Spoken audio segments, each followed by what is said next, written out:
KBC में करोड़पति पति। सूरज के जीवन का एक ही फंडा था कि मेहनत तो गधा भी करता है, घर बैठे जो कमाए समझदार वही होता है। इसीलिए उसने कभी नौकरी ही नहीं ढूंढी। इस बात से हालांकि उसकी पत्नी शिखा बिल्कुल भी अग्री नहीं करती थी, पर फिर भी सूरज को समझाना बेकार था। टीवी में कैसे बनोगे करोड़पति का ऐड देखकर उसे लगा कि बस अब तो घर बैठे ही वो करोड़पति बन सकता है, और उसके पीछे उसने अपने सारे सोर्सेस एक्टिव कर दिए। 2 हफ्ते में उसके कलीग के साले के पड़ोसी के बेटे का सोर्स निकलता है जो कि उसे शो में पहुंचा सकता है, और सूरज उससे मिलने चला जाता है। अच्छा, तो हमें मुकेश जी बता रहे थे कि आप हमें शो में पहुंचा सकते हैं। हाँ, उसमें कोई तकलीफ नहीं है। मैं कल अगर कोशिश करूँ तो इसी महीने में आपका नंबर आ जाएगा। अरे ये तो बहुत बढ़िया हो गया। अच्छा, वो सिलेबस और क्वेश्चन पेपर का कोई जुगाड़ है क्या? उसका तो कोई जुगाड़ नहीं है। तो वो वाकई में कुछ भी पूछ सकते हैं? हाँ, वो तो बच्चन जी पर है, जो पढ़ते हैं वो पूछ लेते हैं। पहली कोशिश फेल होने पर अब सूरज के सामने एक बहुत बड़ा सवाल था कि आखिर जवाब कहाँ से लाए। तब शिखा ने एक सजेशन दिया, क्यों ना सूरज अपने चचेरे भाई सुमित से मदद मांगे, जो कि यूपीएससी की तैयारी कर रहा था। हालांकि इतनी मेहनत करना सूरज को समझ में नहीं आता था, पर कोई और रास्ता ना मिलने पर वो आखिर सुमित से बात करता है। अरे सुमित, हमारा कैसे बनोगे करोड़पति के लिए सिलेक्शन होने वाला है। तुम हमें थोड़े चिट बनाने में मदद करोगे क्या? अरे भैया, चिट बनाए तो सालों हो गए, उसमें हमारा एक्सपर्टीज नहीं है, बल्कि आप बोलो तो हम आपकी पढ़ने में ज़रूर मदद कर सकते हैं। हट, कैसी अनाप शराब बातें कर रहा है तू। सूरज ने सुमित को मना तो कर दिया था, पर तैयारी करने के सिवाय कोई चारा उसे दिख भी नहीं रहा था।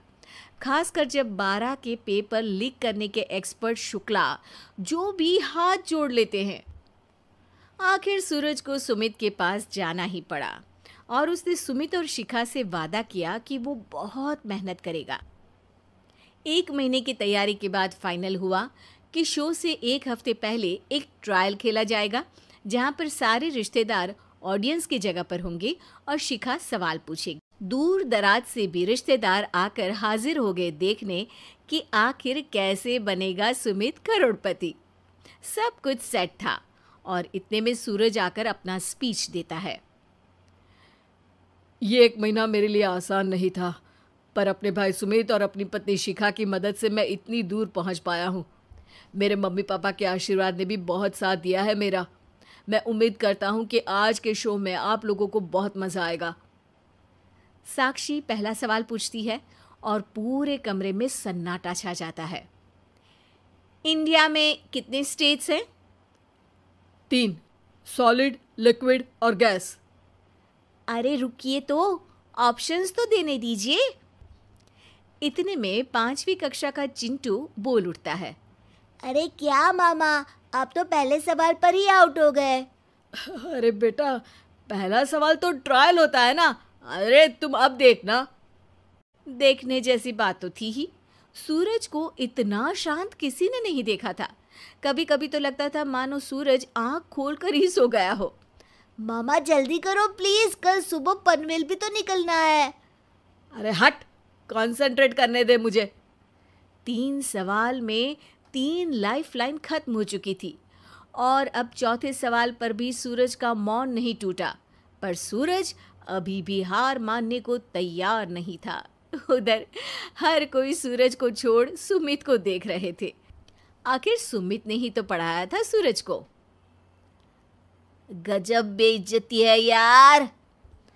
अरे बेटा, तो बाप का, दादा का, भाई का, सबका नाम बुड़वाएगा।